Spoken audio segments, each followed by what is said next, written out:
So the boy who drew cats. So back when tigers smoked tobacco, there was a little boy, or a young man really, called Joji.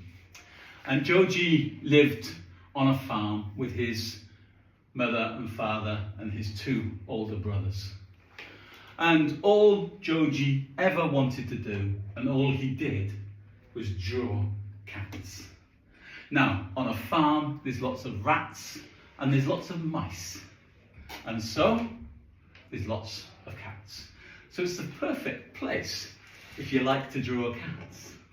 Now, every time a cat walked across the farmyard, Joji would see it, he would sit down and he would draw the cat.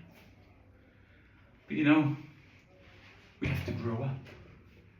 And eventually Joji got to the age where his father wanted him to work on the farm, wanted him to help. So he'd say, right, Joji, today you're going to work. Carry this bag of animal feed across the farm for me. So Joji picked up the bag of animal feed and he walked across the farm, but a cat walked across in front of him. So Joji put the feed down, he sat down and he drew the cat. His father saw him and his father said, Joji, what are you doing? Stop drawing cats, do some work. Sweep the farmyard for me.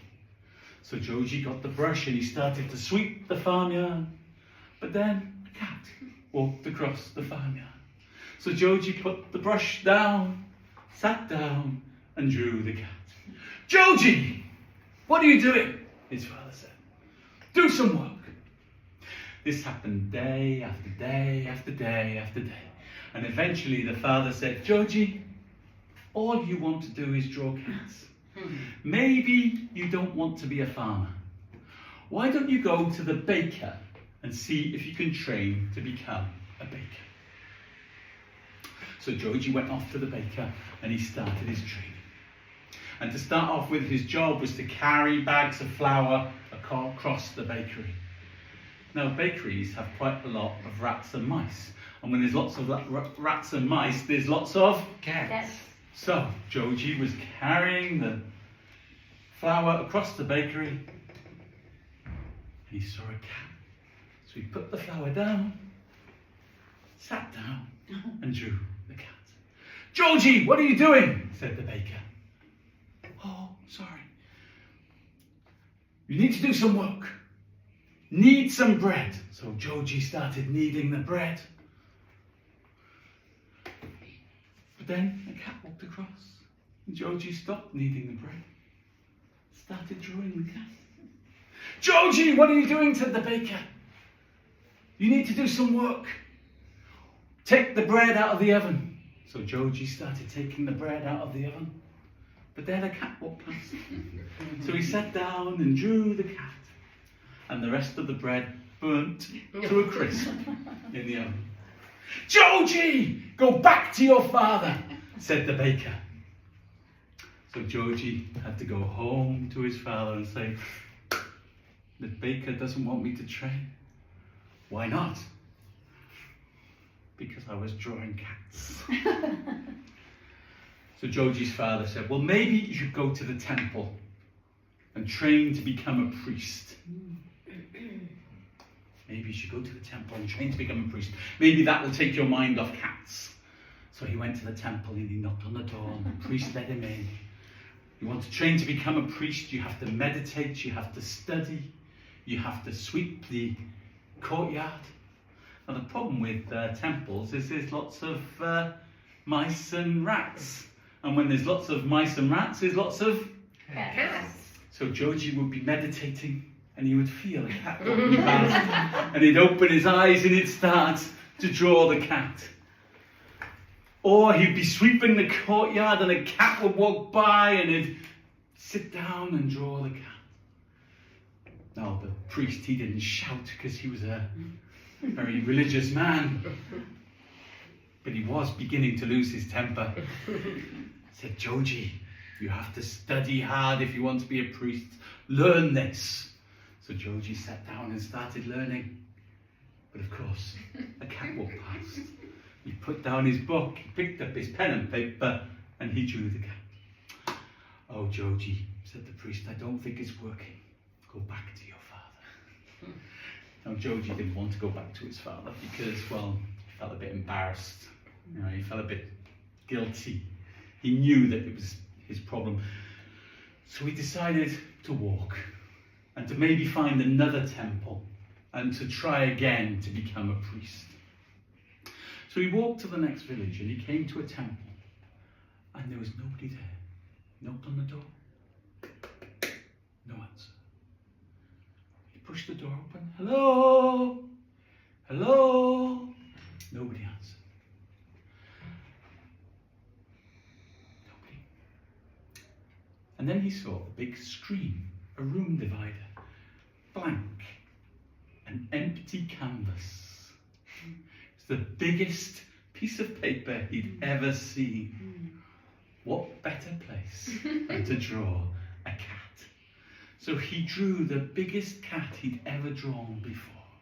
It was a beautiful, majestic, strong cat on the screen. And then he looked out the window and he realised it was dark. It was night time. He'd taken so long to draw the cat that night had fallen and it was time to sleep. He suddenly felt scared, worried. He was a long way from home. He was alone. There was nobody there. He looked around and he found just a little room where there was some bedclothes on the floor. And he thought, "I will stay here." So he took himself in the room, shut the door, and he went to sleep. And in the middle of the night, he was woken up by footsteps.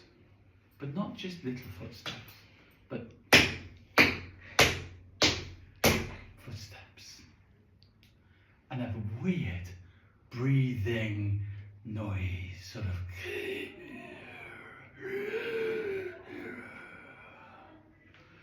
Joji pulled the bedclothes over him. He didn't want to go and look to see what was outside that door, but it was obviously something not very nice. Then he heard a thud. And then he heard a and then he heard this almighty noise as two things came together.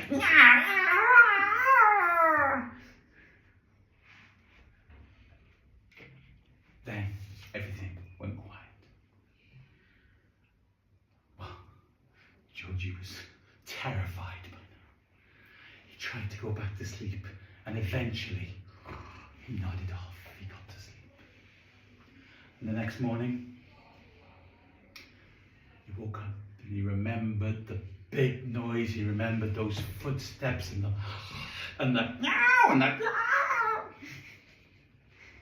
and he went outside of his room. And in the middle of the hall, where he'd been drawing the night before, was a large rat, bigger than he'd ever seen before, dead in the middle of the hall. And he looked at his screen. There was something different. He painted the cat looking that way. But now it was looking that way. And there was blood dripping from the cat's paws. He realised that that cat had climbed out of the screen and had protected him overnight. And had killed this giant rat. Just then he heard another noise. The door burst open and in came all of the local villagers. They too had heard that awful noise overnight, and they too had been too scared to open their front doors to see what was going on. And now they'd rushed up to the temple in daylight with each other to see what had happened the night before. They saw the dead rat.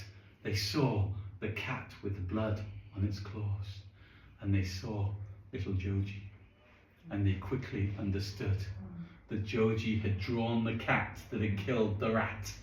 The rat that had been making their lives a misery for the last year. They decided that Joji was the hero. And when someone's a hero, you give them a reward. They said, Georgie, we will give you anything. What do you want? And he said, I want to draw cats. And they said, in that case, you can be the town's official artist of cats. And anyone who wants their cat drawn, they will come to you. And it is said that if you go to a little village in the south of Japan, you'll find that every single house has a drawing of a cat on the wall. And some have drawings of cats on the doors, and some have drawings of cats on the walls. And that's because the boy who drew cats is the official town artist. And that is the story of the boy who drew cats.